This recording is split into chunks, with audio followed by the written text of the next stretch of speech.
You are now listening to Operator.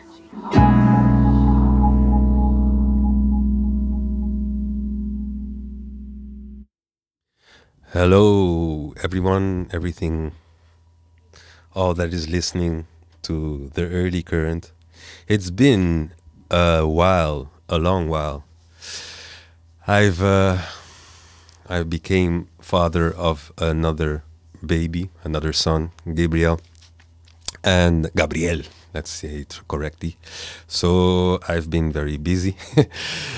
to Also busy with projects and of course those things take their time. So I haven't been able to provide shows lately. So I apologize for this, and I hope the next year will be more of the early current. This is the early current. I'm your host, Kems Kriol, and I normally play and present music in the following genres: neoclassical, ambient, electroacoustics, and other experimental genres. And today we have a guest. She will be coming to the show in a bit. But first off, we're gonna start the show with a track by Phantom Wizard, who I bought the album from. This is the album for the people watching. Phantom Wizard, go buy it. It's distributed by Mink Records in The Hague. You can find his record also on Bandcamp. Support your locals and your artists. And we're gonna start the show with the composition Piking Tori, which is translated from Sranang Tongo, Suriname. Surinamese, it's small story or small thing. So here goes, Piking Tori.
Mooi zo.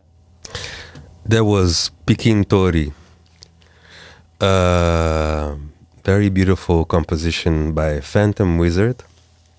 And Phantom Wizard has released this track or this composition on his album, which is called True Love is Always Worth It. It was released on March 28th of this year. Excuse me. And as I said, it was distributed on Mink Records. He also released an EP in 2021, which is named Conscious in April 2021, and also in 2023, one that was named Resurrection. Phantom Wizard's real name is Isha, and he's a composer and multidisciplinary artist whose work dissolves boundaries and reimagines traditions. It's rooted in decolonial philosophy and self-thought as a multi-instrumentalist. Phantom Wizard's artistry developed outside traditional institutions. He is born and raised in the Amsterdam's southeast, which has a very strong Caribbean and Afro-diasporic neighborhood. It is here that the free body philosophy began to take shape. Free body meaning to be able to express oneself freely. Free body or free shouting, literally translated from the Sranang Tongo. It's a fluid, untamed concept that unfolds through compositions, free improvisations. Let me turn the page, as you can hear it. Just a moment. Soundscapes and performances. Phantom Wizard's sound draws from a rich tapestry of influences, weaving together textures of nature with ambient, free jazz, minimal, electronic, and the vibrant sonic palette of the Caribbean, offering a fresh perspective in contemporary music. So be on the lookout for Phantom Wizard for his compositions, because he normally also does a lot of sound design for several projects, for what I've seen on his socials, and he also performs. So here goes Phantom Wizard. And next up we have the interview with the wonderful composer Celia Swart. So I want to invite her. So if you hear a door squeaking, it's me inviting her to the space. Just a moment, please.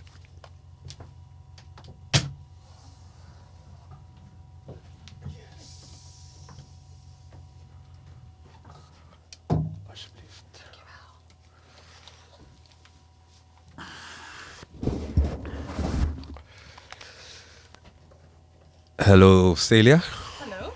Let me put this. How are you doing? I'm good. How are you? I'm good, thank you. You are a composer. Tell us a bit more about your practice and who you are and how it all started for you. Yeah, I'm Celia and I live now here in Rotterdam. I'm from Zeeland, Vlissingen. And when I was, I guess, about 6 years old, I started playing the recorder. And then eventually you are part of this, how do you say, like... Tradition? Een vereniging, een harmonievereniging. It's a foundation, like a wind band organization. Yeah. So then after 2 years you can choose an instrument. So I really was like, oh my God, saxophone, that's really cool. I think also Candy Dover had something to do with it back then. So then I started having my saxophone lessons. And in the saxophone room there was also a piano. I was like, oh, that's an interesting thing. And I asked my parents, like, hey, can I also have piano classes? And they said, okay. And I started with that, and I think I was about 10 or 11, so I already had 4 or 5 years of learning a wind instrument. So it was really difficult to play the piano. So I just started composing things because it was much more easier to make something than to learn a whole new F clef. So it was really difficult with the coordination. And then I found that was really exciting. So I just kept on doing it. And yeah, eventually you get into like film music and you see the more classical music, and this is kind of how I rolled into like that idea, like okay, maybe I want to be a film composer. Then I ended up in The Hague, the conservatory for composition. The Royal. Yeah, and then all of a sudden I saw myself studying classical composition. But was it the real classics? When you study composition at the Royal, do you get to study classical compositions, or is it more contemporary? No, contemporary. Contemporary, Yeah. right? Yeah. And did you? Was it your calling? Was it like, okay, this is really what I want to do? Was it like, okay, now I'm really, because you started off, of course, recorder, which is like a wind instrument, and playing the piano. Well, playing the piano, started composing.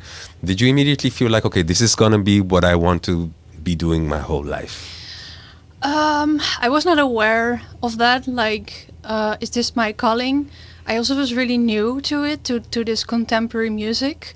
So I think I was just really happy to be there, because I grew up in a more smaller town. So I always really wanted to live in a bigger city, like Rotterdam or The Hague or Amsterdam. Because you're from Zeeland, and for the people who are listening and are not aware, Zeeland is more like a little bit more remote, you could say, right? A little bit more remote of part of the Netherlands. Yeah, it's more nature too. So yeah, I was just really, because I actually first studied 1 year in Groningen. That was in some ways similar to Zeeland, and then after 1 year I ended up in The Hague, and then I really felt like, okay, this is really like, I love this city, like big buildings. It had all these things. And I like my teachers, and I like the people around me. So I just went with that flow. Like I just saw what would happen. And while I was studying, I kind of started to discover like, oh, this is what like contemporary music is, and trying to find my kind of, to see where my place was with that, within that tradition maybe. Yeah, especially because, of course, like you were saying, you started off making your own compositions.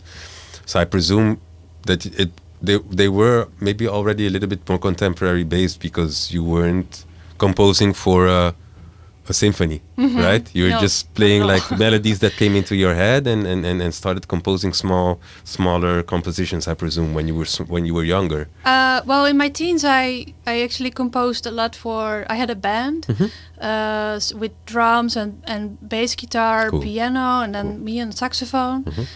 So I made more like kind of like poppy jazz standards with them, to also improvise.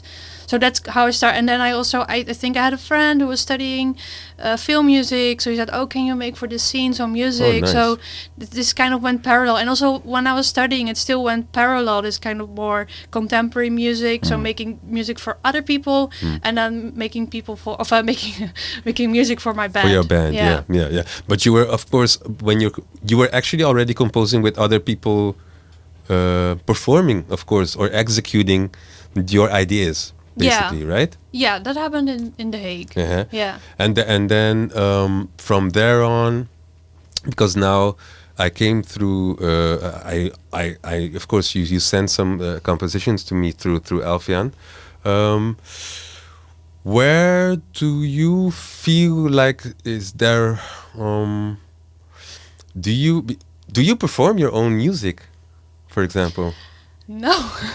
Good question. I right? mean, the last time I performed my own music was with my band during COVID, and it was like a live stream performance, and that was kind of the last moment that I performed myself saxophone with my band Swart. And since then I stopped. It's a whole story with me and a saxophone. I have kind of a hate-love relationship. yeah, but it started to get more towards hate than to love, and I thought like, no, it should be something that you love, and I maybe in the future I will go back to it, but yeah, it was. It's a common story to hear from people that you know the instrument and the extension of oneself, right? Yeah, performing, right? Yeah. Let me get the paper with the questions. Yes. Oh.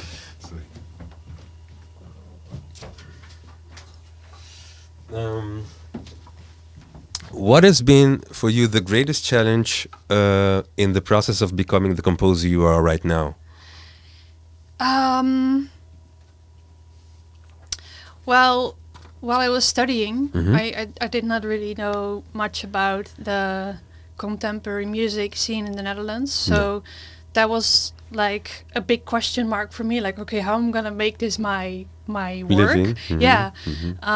So it helped a lot to talk with people that were in like higher years or or teachers, and that kind of organically came about. And I would say now there is this other challenge that's, I don't know, the more you become aware of all that has been made, I start to feel a lot of weight of like, okay, but what is then my addition to that? Like how it's not necessarily about being original, but you know I don't know how to say, but it's both really exciting because you're pushing yourself a bit further than just to do things that are already automatically might come out of your hands. But it's also sometimes really difficult because you have to go somewhere, but you don't know where yet that will be. So it's a process, and you have to trust the process. And, of course. But sometimes you really just want to do the work, and you want to keep it. You want to keep it more like in a sphere of innocence and of creativity, free creativity. Yeah. And then it doesn't really help when you have these voices like, is it your voice or does it sound too much like that? Speaking of voices, where do you find your sanctuary when you feel this pressure, for example, on you? Yeah, it's where do you find the peace? Some people might do yoga, other people might do sports, some people might take a walk. What's your Well, it for sure, remedy? It really helps to not, sometimes I compose on the couch with my laptop or on the table. And it really doesn't help to do that the whole day. So I really have to move. There's been research like every 30 minutes you should stand up and move. Yes. So I try to do that. Like if I really want to have days where I compose that I really want to move. I also like listening to my music because I compose in Ableton while I'm vacuuming or cleaning or these. And do you have your headphones on or? No, through the speakers. Okay. I blast the music in the space. And then you hear the vacuum making a certain sound. Like, that's what I was looking for. Yeah, exactly. Okay, nice. Yeah. So from doing this, do you have like a daily routine? Like, okay, I have to compose at least 30 minutes per day, 2 hours per day? No? It's week by week, it's different. I do teach every Friday, so that's there in the rhythm. Where do you do this? In Tilburg, in Fontes, the Conservatory of Tilburg. And then, throughout the whole week, sometimes I have different appointments with people about projects or things for Fontes also to organize. And then in between that, I compose. So I mean, normally I try to wake up early. What's for me early, like maybe 8 or 8:30 or 9, so like somewhere between there. And then I try to have like a routine of like, I don't know, lately I've been already a couple of months I try to take cold shower in the morning, so I'm already like, okay, fresh, I'm ready to go. And then I do my thing in the morning. So and that's then that's your routine to take that shower and just yes, start yeah, your day yeah, yeah, fresh. it really helps. That's yeah. the first routine that Yeah. keeps you and that and all the variables of doing different appointments of things that need to be done. Yeah. You at least have a fresh mind to start. Yeah, it. yeah, yeah, Mhm. yeah. Nice. And what would a 10-year-old Celia have answered? Because what was the age that you transitioned from playing the recorder to playing piano? Or asking your parents, like, can I have a piano? How old were you? Do you remember? So 6 to 8 recorder, then 8 to 9 clarinet. Okay. Then Okay. 9 saxophone. I think within 2 or 3 years, so maybe 11. So was that maybe the age that you were looking up to Candy Dover and thinking about maybe Yeah. becoming a famous saxophone player? Yeah, maybe. Right. But it was also like this. There were not a lot of female saxophone players. Still not. So yeah. I mean, there are much more now. Yeah, true. But then all people say, oh, like Candy Dover, you know, Yeah, because that's yeah. the only reference they had. True, So true. maybe it was like also some kind of. I internalized it like, okay, this is something for me. But yeah, I was like looking forward to be a saxophone player and doing that my whole life. Nice, Yeah. but music at least you were Yeah, already for sure. dreaming Yeah. of having a Yeah. career. You live here in the city of Yes. Rotterdam. How has this impacted your compositions? Well, when did you move here? Was it when you started to study in The Hague? No, well, yeah, I lived here when I was studying The Hague. I lived here for 3 months because I couldn't find another place. And then I did not really get to know Rotterdam. And then I moved to The Hague for like 10 years. And now since 2 years, I'm living here. And Post pandemic, right?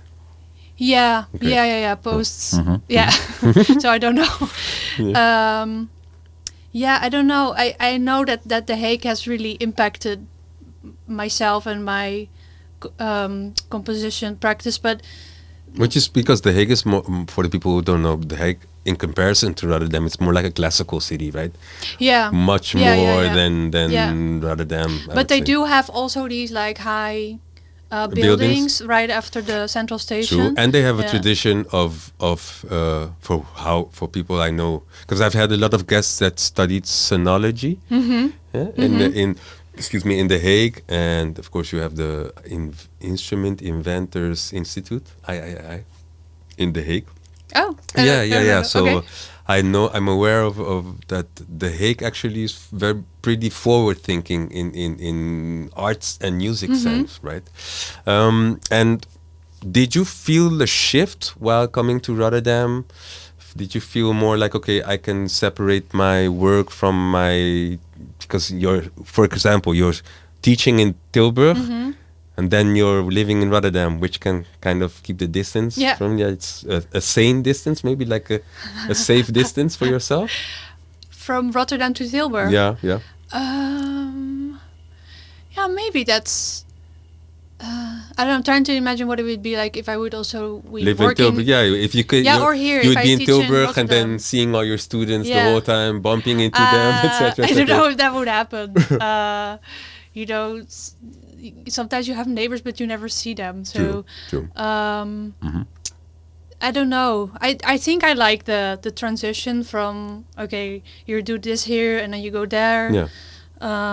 It feels like kind of a safe haven or Yeah, safe. true. Is that how they say Yeah, it? yeah, you could in say that. Rotterdam? Yeah. Like I have also for me like the view is really important, and I have a view on like a really big tree with green Nice.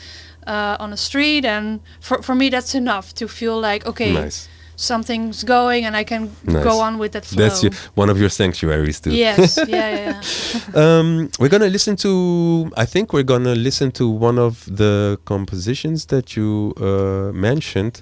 There was a little mix-up between me and Celia. I have to apologize for this, but first we're gonna listen to it, which is Shapeshifter from Molly Joyce. Molly Joyce, and then you're gonna tell us why you chose a composition. You actually chose another one, but why we're gonna listen to Molly Joyce. So let's first listen to Shapeshifter by Molly Joyce.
Molly Joyce with the composition Shapeshifter.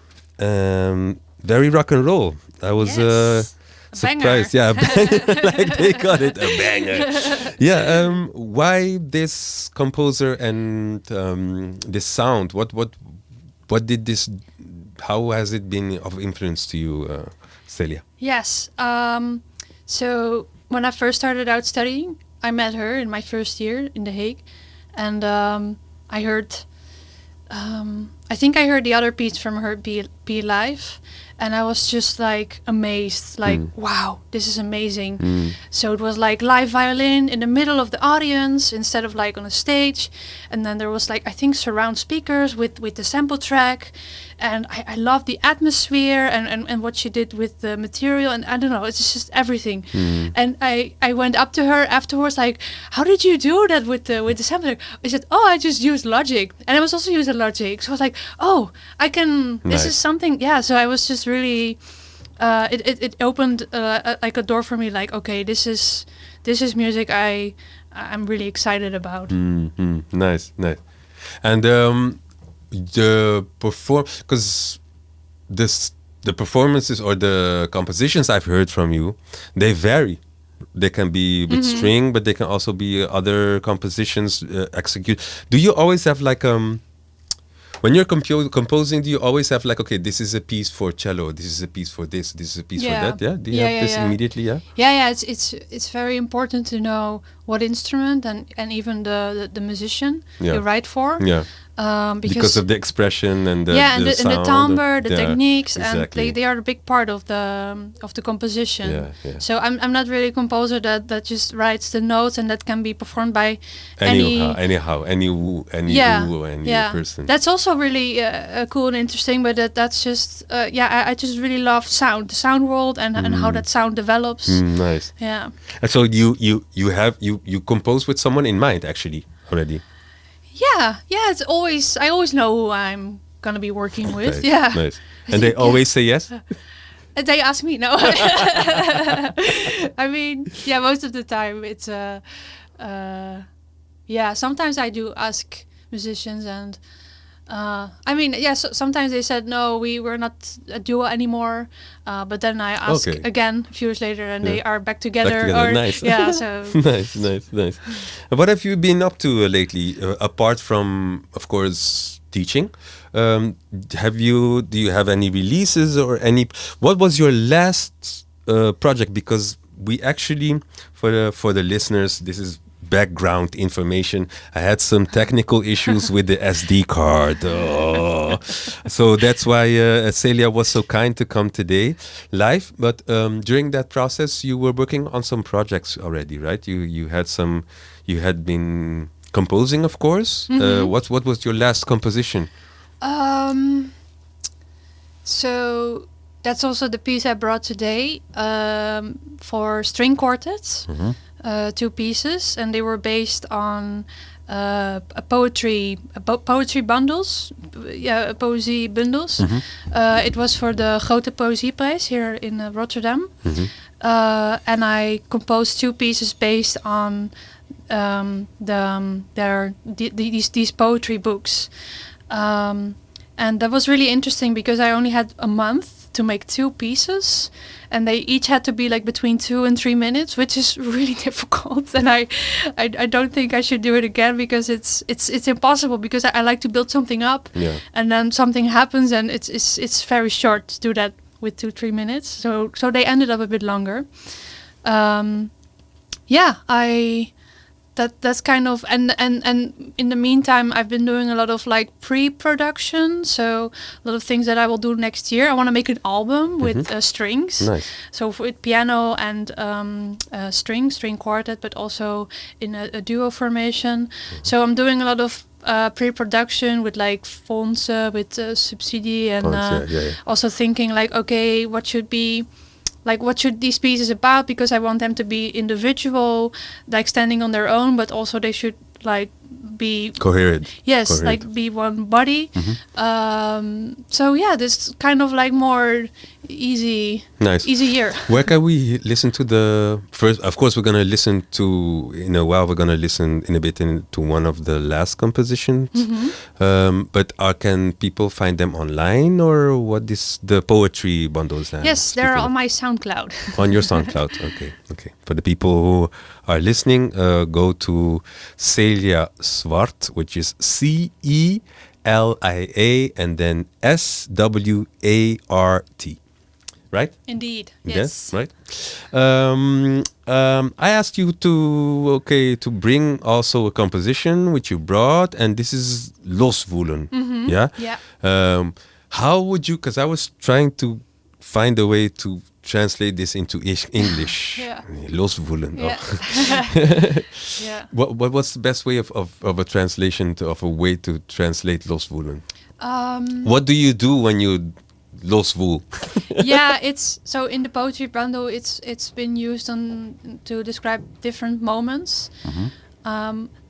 Something that stayed really vivid with me: an image that you are on, like in sand, and you try to like move yourself out of the sand. For example, in quicksand, you mean, or in Not sand necessarily, itself? No. but also it's you are full of patterns of like with a thread and needle patterns, and you try to like get out of that really neat, strict, how you say, like compact structure. Yeah. But it's not like a really like a fast aggressive way to break out, but really like a slow process. So also fraying, you can say, or fraying. Like it's a small, a slow process of release, you could say. Basically. Yeah. Right. Yeah. Okay. So this was one of the compositions you spoke about earlier for the poetry bundle. Yeah. It's 4:13. So instead of 2-3, you added a couple of minutes more to it. Yeah, like 1 minute and 15 seconds. Did they more, agree? Yeah. Did they agree to it? Yeah. They had no choice. I think I just say it quickly on the like. Oh, by the way, it's a bit longer. Okay, let's listen to it.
Los Woelen. Tell us a bit more about this composition, Celia. Yeah, so this is performed by the Dudok Quartet, Dudok String Quartet. They played it so beautifully, and this was performed live during the how to say it? Festival? No, the uitreiking, The awards. the award, the prize for the best poetry bundle at Arminius here, also in Rotterdam. Mhm. And this was based on the poetry bundle, the Schaamsoort, which means kind of like the shame kind of shame person. Yeah, by Shame type. yeah, That's shame what I'm- type. Yeah, it's about shame. By Paul de Metz, who won the prize this year. Yeah. Yes. So you, like we said before, you did compose this with them in mind, with this quartet in mind. Yeah. Like, okay, I'm gonna compose this, and this. They are the Yes. ones that are gonna Yeah. execute it. Really nice. Yeah. Really nice. So you teach at Fontis. You wanted to mention also Shapeshifter before. About how you incorporate this piece to when you're teaching Yeah. because you teach composition, of Yes. course, to the students. Tell us a bit more about how you that you teach them. Are there like life lessons you also teach them? What? Yeah, of course, you're a teacher, so they Yeah. look up to you. Tell us a Yeah. bit more. Well, I do individual lessons, one-on-one, but I also teach subjects, sampling in new music, Nice. and In Ableton, yeah, or what they have. any DAW. Yeah. It's also expensive, and Yeah. Audacity is a nice free Right. program, by the way. Right. Yeah. True.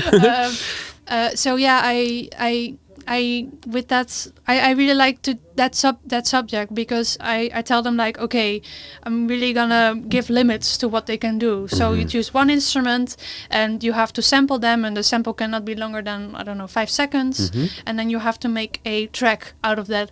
And then I show also this composition of Molly, because that's also what she did. So she has violin, the live part, but there's also a sampled part with mostly the plucking that you hear in the beginning. And this is where the whole composition is based on, and it just like conceptually it really clicks well. And I think we did it. It really changes their Perspective.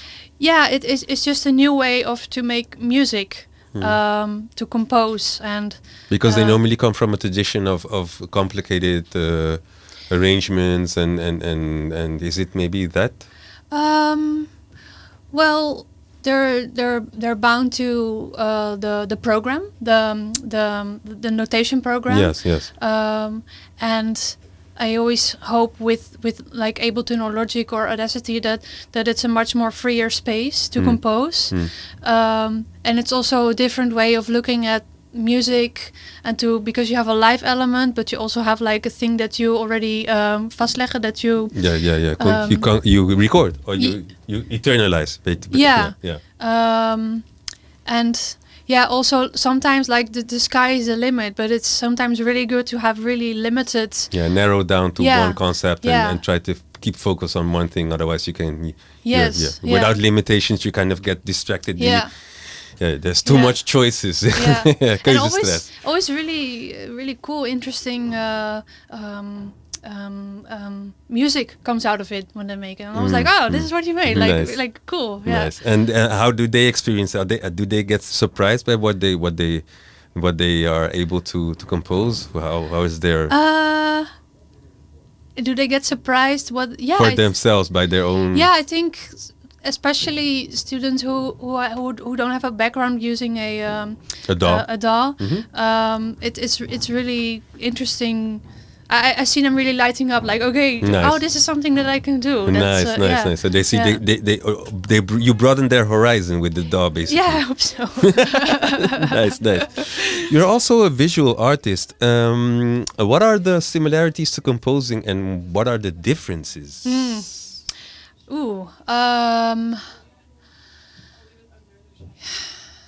Well, I do start from a similar point with both of them. So I start with like a story idea and concept, maybe. Yeah, and that's always quite visual what I see, and then I kind of try to translate it both media, both music and then also visually. I do think that sometimes the music has more weight, but I also want that it has a bigger part in the music than the visual side. Yeah, because it's still something very abstract. It's sound. It's not you can't grasp it. Yeah. Actually, right. So yeah. So maybe that's also why I don't want the visual side to be too much happening. And I also see it in live performances. Also, I've seen it with my own music. If too much is happening in the visuals, but because you also have the musicians on stage, a lot of information gets lost. yeah. So I'm more and more I'm drawn towards like making the visuals simpler and simpler. I'm now also more exploring to work with more sculptural things around the musicians. And I want to shift more the really animated part to YouTube, that side. So Digital stuff. yeah, it's Online. it's in flow. In a flow. Yeah. So, and when you're thinking about, because you were talking about doing this concept with musicians and working with strings and piano, are you already thinking about the visual side, like you were saying right now, or you just focus first on the composition? Yeah, for sure. That happens at the same time, and I'm already talking with someone to make something together, like a more sculptural thing. Nice. Yeah, I like to kind of think ahead, like how can it all maybe fit? I think that's also maybe the function of not the function, but that's something of a composer, to kind of look beyond the horizon or keep the overview. Yeah. Not like tunnel vision just on one instrument or something. See what the broader effect of the execution or the composition or everything is, what the aftermath kind of could be of something, of experiencing something like a composition or seeing a art piece or something. Maybe that's something that I for what all the interviews that I've had up until now, I can really see similarities. Of, even though everyone has his or her own practices, I can really tell that it's something that's that most composers own. That to keep kind of try to look ahead a lot of times. I mean, you have to, because it's going to be something that's be performed live. Exactly. And people depend on your very view. much. Yeah. And you also have to explain to them, like if you want to get at a festival or concert, you have to tell them like, this is what I'm going to do. Yes. Or if you apply for funding, then you have to tell the funding like, you cannot just go like, hey, give me money, or hey, just book me. You have to tell them what you're going to do. Exactly. All right. Celia, is there anything else? Because I don't have any questions anymore. Maybe is there something that you would like to share with the listeners, or maybe, I don't know. Like what? No, I don't know. I just got you on surprise. She's like looking at me. Well, I have some concerts coming up next year. That's what I was talking about. They're a bit far ahead, but nevertheless, the tickets maybe could be bought maybe already, right? No, not yet. Okay. No, usually it happens a few months before. Okay. So, I'm writing a piece for Dudok Quartet again. So I work with them this year. Nice. I'm writing again a piece for them. And it will be premiered during their festival in Kampen, the Dudok Muziekdagen.